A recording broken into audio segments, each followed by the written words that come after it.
प्यारे बच्चों, आज के इस लेक्चर में एक्सरसाइज 9.2 को कम्प्लीटली सॉल्व करेंगे। बहुत ही आसान एक्सरसाइज है। जैसा कि हमने 9.1 जिस मेथड से की है पोलिनोमियल को सॉल्व करना, रिमाइंडर थ्योरम से, फैक्टर थ्योरम से, वही काम हमने यहाँ पे करना है। आपने स्टेटमेंट को देख के परेशान नहीं हो जाना। स्टेटमेंट में सारा डाटा गिवन है, जस्ट हमने उसी तरीके से 9.1 की तरह सोल्व कर लेना है। प्यारे बच्चों, सोल्यूशन बड़ा ही आसान है। बेशक क्वेश्चन की स्टेटमेंट थोड़ी सी लेंथी है, लेकिन उसको सोल्व करने का मेथड बड़ा ही आसान है। तो टोटल 7 क्वेश्चंस हैं इस एक्सरसाइज के, 7 के 7 हम इसी लेक्चर के अंदर कंप्लीट करेंगे। प्यारे बच्चों, अगर आपने अभी तक चैनल को सब्सक्राइब नहीं किया तो सब्सक्राइब ज़रूर कर लीजिएगा, ताकि नई आने वाली हर वीडियो का नोटिफिकेशन सबसे पहले आप तक पहुंचे। उर्दू के लेक्चर्स अवेलेबल हैं 11th के न्यू सिलेबस के, और इस्लामियात की हम कंप्लीट बुक भी कर चुके हैं। Consider a data set at monthly sale figure. Monthly sale figure है किसी भी चीज़ की, उसका एक डाटा सेट एक पोलिनोमियल फॉर्म के अंदर आपके पास गिवन है। A polynomial regression model, regression होता है मैथमेटिकल या स्टैटिस्टिकल मॉडल। जैसे कि ये एक पोलिनोमियल गिवन है, तो देखिए मैंने सबसे पहले इस पोलिनोमियल को लिख लिया। पी ऑफ एक्स गिवन है x³ + 2x² + x-3 is filled to this data. ये जो फिटेड है इस डाटा पर, जो डाटा हमारे पास गिवन है, तो ये पोलिनोमियल हमने सबसे पहले लिख लेनी है। If the observe sale in the 5th month, अब इसकी ऑब्जर्व सेल जो है वो 5th मंथ में। अच्छा, स्टार्ट में मैं दो चीज़ें बता दूं, दो फार्मूलाज हैं जो आपने याद रखने हैं, एक एरर का और दूसरा परसेंटेज एरर का। ये दो फार्मूलाज हैं जिनकी हेल्प से हमने पूरी एक्सरसाइज करनी है। तो ये फार्मूलाज मैं आपको बुक से दिखाती हूँ, फिर हम आगे क्वेश्चन को देखते हैं। तो प्यारे बच्चों, बुक के पेज नंबर 174 पर यहाँ पे देखें एरर कैसे निकालते हैं। ये एक एग्जांपल में हमारे पास फार्मूला दिया गया है, observed value minus predicted value. अब आपके पास क्वेश्चन में बताया गया होगा कि इसमें ऑब्जर्व वैल्यू कौन सी है और प्रिडिक्टेड वैल्यू कौन सी है, दोनों को माइनस करेंगे तो एरर की वैल्यू आ जाएगी। अब इसके बाद देखें परसेंटेज एरर कैसे निकालना है। ये जो आपके पास एरर आएगा ना, एरर डिवाइडेड बाय, किस पे डिवाइड करना है आपने, इस ऑब्जर्व वैल्यू पे। Error divided by observe value जो कि क्या थी 40 थी, इस पे डिवाइड करेंगे, मल्टीप्लाई 100 से करेंगे तो एरर इन परसेंटेज आ जाएगा। ये दो सिंपल से फार्मूलाज, और लास्ट पे एक छोटा सा कॉन्सेप्ट है कि स्टेबिलिटी क्या होती है। कोई भी अगर आपके पास सिस्टम है वो स्टेबल कब होगा, अगर आपके पास उसमें जो पोलिनोमियल का आंसर आया है वो 1 से कम हो, यानी कि 0 पॉइंट्स में हो, तो हम कहते हैं कि वो स्टेबल है। बस यहाँ से आपने ये सिर्फ याद रखना है। बाकी इस तरह से हमारे पास डाटा गिवन होगा, उसको हम रिमाइंडर या फैक्टर थ्योरम की हेल्प से कर लेंगे, तो जो हमारे पास वैल्यू आएगी, अगर हमें क्वेश्चन में कहा जाए तो लास्ट वाले सिर्फ 2 क्वेश्चन हैं जिनमें स्टेबिलिटी पूछी गई है, तो हमने ये चेक करना है कि जो वैल्यू हमारे पास आई है उसका आंसर लेस देन 1 है। अगर लेस देन 1 हुआ तो फिर सिस्टम स्टेबल होगा। अब हम अपने इसी क्वेश्चन पे आ जाते हैं। हम यहाँ पे थे, if the observe sale in the 5th month are 240 units. Observe sale कितनी है, मतलब आपके पास ये x की वैल्यू 5 है, तो आपने इस पोलिनोमियल के अंदर जहाँ जहाँ x है वहाँ पे 5 पुट कर देना है। यह आ जाएगा 5³ यहाँ पे 5² x की जगह पे 5³ 5 को 3 टाइम मल्टीप्लाई करें 125, 5² 25, 25 2s आर 50, और 5 - 3 करेंगे तो 2, 120 + 50 + 2, ये आंसर आ जाएगा 177। अब हम एरर निकाल सकते हैं। हमारे पास ऑब्जर्व वैल्यू क्वेश्चन के अंदर बताई गई है, ये कितनी है 240 यूनिट्स है, और प्रेडिक्टेड वैल्यू हमने फाइंड की 177। तो observe value minus predicted value, ये देखें क्वेश्चन में 240 यूनिट्स गिवन थी ऑब्जर्व वैल्यू, इसमें से ये प्रेडिक्टेड वैल्यू माइनस करेंगे, एरर आ जाएगा 63। अब क्योंकि क्वेश्चन में ये कहा गया फाइंड द परसेंटेज एरर, तो परसेंटेज एरर निकालना है।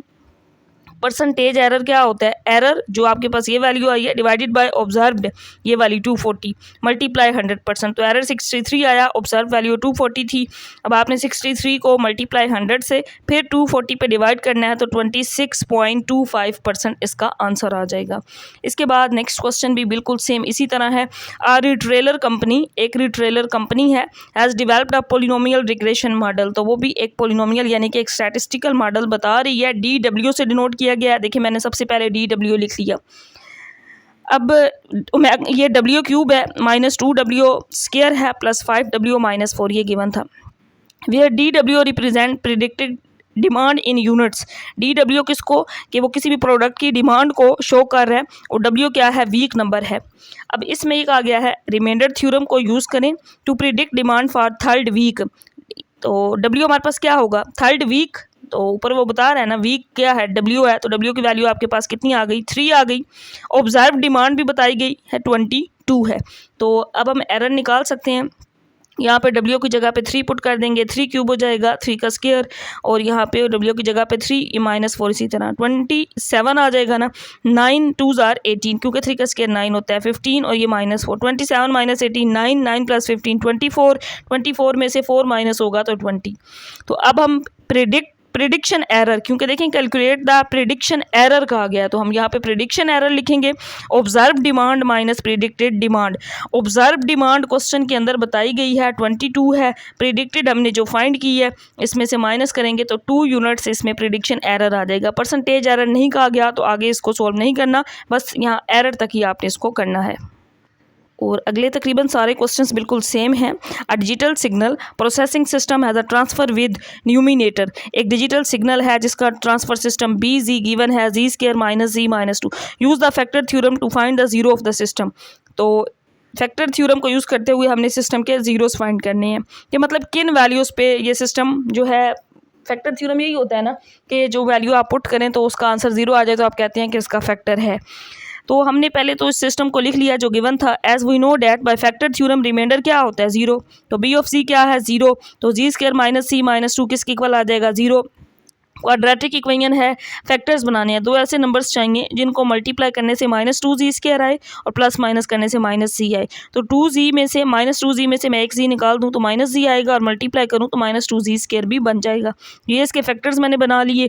अब इसमें से z कॉमन इन पहली दो वैल्यूज़ में से, अंदर z - 2 रह जाएगा, इसमें से 1 कॉमन z - 2 रह जाएगा। तो z - 2 दोनों में सेम है, मतलब हमारे ये फैक्टर्स ठीक है। तो z - 2 और z + 1, z की ये दो वैल्यूज़ आ गई हैं, दोनों वैल्यूज़ क्या हैं, जीरोज ऑफ द सिस्टम है। लास्ट पे देखें ना, find the zeros of the system, तो z = 2 and z = -1 are the zeros of the system. ये इसका आंसर आ गया। अगला क्वेश्चन भी बिल्कुल सेम हमारे पास यही है प्यारे बच्चों। A signal process system has a transfer function. एक ट्रांसफर फंक्शन, जैसे उसमें ट्रांसफर फंक्शन बी जी, इसमें एच जी गिवन है। Find the zero of the transfer function by using factor theorem. Zero find करने हैं इस ट्रांसफर फंक्शन के factor theorem को यूज़ करते हुए। तो देखें मैंने इस वैल्यू को लिख लिया, और हमें पता है by factor theorem h of c क्या होगा 0, यहाँ 0 आ जाएगा। क्रॉस मल्टीप्लाई करें तो ये वैल्यू तो 0 हो जानी है, ये पॉइंट्स वाली ऊपर वाली ये वैल्यू आ गई। तो क्वेश्चन तो बिल्कुल सिंपल हो गया। अब इसके फैक्टर्स बनाने हैं, तो दो ऐसे नंबर्स जिनको मल्टीप्लाई करने से 2z² आए और प्लस माइनस करने से या प्लस करने से 3z आए। तो 2z + z 3z, और मल्टीप्लाई करें 2z को z से तो ये 2z² बन जाएगा। अब इसमें से z कॉमन अंदर z + 2 रह जाएगा, 1 कॉमन अंदर z + 2 रह जाएगा। तो इन दोनों में से अब z + 2 कॉमन आ जाएगा, अंदर z + 1 रह जाएगा। +2 दूसरी साइड पे जाएगा, -2, यहाँ से वैल्यू -1 आ जाएगी। तो z = -2 and z = -1 are the zeros of the transfer function. ये ट्रांसफर फंक्शन के जीरोज हैं। जब आपको इसको वापस पॉलिनोमियल में पुट करें ना, तो आंसर फैक्टर थ्योरम को सेटिस्फाई करता है, यानी कि 0 आता है। क्वेश्चन 5 भी हमारा सेम टू सेम यही है। A signal process system has a transfer function. अब ट्रांसफर फंक्शन दिया गया है, find the zeros of the transfer function by factor theorem. ये हमारे पास एक ट्रांसफर फंक्शन का सिस्टम था। फैक्टर थ्योरम में एच ऑफ सी 0 होता है, तो मतलब ये z³ + 1 0 हो जाएगा, जस्ट ऊपर वाली वैल्यू हमारे पास आ जानी है। तो नेक्स्ट मैंने इसको पुट भी किया प्यारे बच्चों आपके सामने। z² - 0.5 c - 0.5, ये डिवाइडेड बाय ये वैल्यू थी, ये इधर मल्टीप्लाई हुई ना 0 से, तो 0 हो गई। अब इसके कुछ बच्चों को फैक्टर्स बनाने मुश्किल लगते हैं। जब इस तरह पॉइंट्स में वैल्यू आ जाए तो वहाँ पे आपने सिंपल काम करना है, क्वाड्रेटिक फार्मूला लगाना है। a की वैल्यू 1, b की वैल्यू -0.5 और c की वैल्यू -0.5। क्वाड्रेटिक फार्मूला ये इक्वेशन z में है ना, तो z में ही होगा, -b + -b² - 4ac/2a। Values put करें, माइनस इसी तरह b की वैल्यू, फिर b² -4, फिर a की वैल्यू 1 और c की -0.5 थी, डिवाइडेड बाय 2a, a की वैल्यू 1 थी। ये तो माइनस माइनस प्लस हो जाएगा, इसका स्क्वायर 0.25, ये माइनस माइनस प्लस 0.5 को 4 से मल्टीप्लाई करेंगे तो 2 आ जाएगा। जब इन दोनों को ऐड करेंगे तो 2.25, इसका स्क्वायर रूट लेंगे तो 1.5। अब हम प्लस वाली और माइनस वाली वैल्यू को अलग कर लेंगे। मैंने प्लस वाली वैल्यू अलग की और माइनस वाली अलग। ऐड करेंगे तो यहाँ पे 2 आएगा, 0.5 में से 1.5 माइनस करेंगे तो -1/2, जिसको डिवाइड करें तो 0.5। ये एक वैल्यू 1 आ गई और दूसरी ये आ गई। दीज आर द क्या है zeros of the transfer function 1 and -0.5 है। तो क्वेश्चन बिल्कुल सेम था। तो नेक्स्ट क्वेश्चन भी बिल्कुल सेम इसी तरह है। A signal processing system has a transfer function with denominator. तो ये हमारे पास ए जी की वैल्यू गिवन है, फैक्टर थ्योरम को यूज़ करते हुए हमने क्या फाइंड करना है कि चेक करना है। अब वही बात आ गई कि आपने चेक करना है कि सिस्टम स्टेबल है या नहीं। वो लास्ट पे जो जी की वैल्यू होगी उसका मॉड लेंगे, अगर वो 1 से लेस हुआ तो फिर स्टेबल होगा। बड़ा ही आसान क्वेश्चन है प्यारे बच्चों। तो जो मॉडल हमारे पास ये पॉलिनोमियल गिवन थी ये मैंने लिख ली। फैक्टर थ्योरम का यूज़ करना है। फैक्टर थ्योरम हमें बताता है कि रिमाइंडर 0 होता है, तो यहाँ 0 पुट कर लेंगे। पॉइंट्स में है वो आपने क्वाड्रेटिक फार्मूला लगा लेना है। फैक्टर्स अगर कोई बच्चा बनाना चाहे तो बना भी सकता है, बट इसमें फार्मूला लगाना ज़्यादा आसान होता है क्योंकि पॉइंट्स में हर बच्चा फैक्टर्स इजीली नहीं बना सकता। तो ए की वैल्यू 1, बी की वैल्यू -0.3 और सी की वैल्यू -0.4 आ जाएगी। फार्मूला मैंने नहीं लिखा, प्रीवियस क्वेश्चन में मैंने लिखा था -b होता है, तो ये वाला माइनस और ये बाय माइनस प्लस हो जाएगा। फिर b का स्केयर तो -0.3 स्केयर -4ac, ये वैल्यू आ गई डिवाइडेड बाय 2a। जब इसका स्केयर लेंगे ना तो माइनस का स्केयर प्लस हो जाता है 0.09, ये माइनस माइनस प्लस और ये 1.6 आ जाएगा। अब इन दोनों वैल्यूज़ को ऐड करेंगे तो 1.69 आएगा। तो 1.69 का स्केयर रूट लें तो 1.3 आता है। अब इनको वैल्यूज़ को अलग अलग कर लेंगे, प्लस में अलग माइनस में अलग। तो ऐड करेंगे 1.6, 2 पे डिवाइड करेंगे 0.8, 0.3 में से 1.3 को माइनस करेंगे -1 आएगा, 2 पे डिवाइड करेंगे तो -0.5। क्वेश्चन हमारा हो चुका है। बस अब हमने स्टेबिलिटी चेक करनी है। हमारे पास जी की दो वैल्यूज़ आ गई हैं, एक 0.8 और एक -0.5। फॉर स्टेबिलिटी के लिए क्या होना चाहिए, जी मॉड लेस देन 1 होना चाहिए। तो पहले इस वैल्यू को चेक करेंगे, 0.8 का मॉड लें तो मॉड तो प्लस वैल्यू का प्लस ही आता है और माइनस का भी प्लस आता है, तो 0.8 1 से लेस है। फिर इस वैल्यू सेकंड वाली को चेक करते हैं, माइनस है, माइनस का मॉड भी प्लस होता है, ये भी लेस देन 1 होगा। सो सिस्टम क्या होगा, स्टेबल होगा क्योंकि मॉड लेस देन 1 है। Question number 7, the denominator of signal processing system transfer. अब देखें ना, हमारे पास बेसिकली काम ये है कि हमारे पास ये एक इक्वेशन दी गई है पॉलिनोमियल, ये मैंने लिख ली। फैक्टर थ्योरम को यूज़ करना है और सिस्टम की स्टेबिलिटी चेक करनी है, सेम प्रीवियस क्वेश्चन की तरह। तो हमें पता है फैक्टर थ्योरम हमें ये बताता है रिमाइंडर 0, तो मैंने इस वैल्यू को 0 के इक्वल लिख लिया। पॉइंट्स में है तो हम क्वाड्रेटिक फार्मूला लगाएंगे, a1 b 1.2 और c 0.35।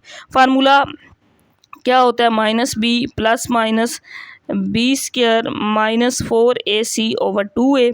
इक्वेशन जी में है ना, तो जी एक्स में हो तो फिर हम एक्स लिखते हैं, वाई में हो तो हम वाई की वैल्यू निकाल रहे होते हैं। अब ये जी लिखेंगे हम, -1.2 फिर 1.2 स्केयर क्योंकि बी स्केयर था, -4 a की वैल्यू 1 c की value 0.35 divided by 2a, a की जगह पे 1 आ जाएगा।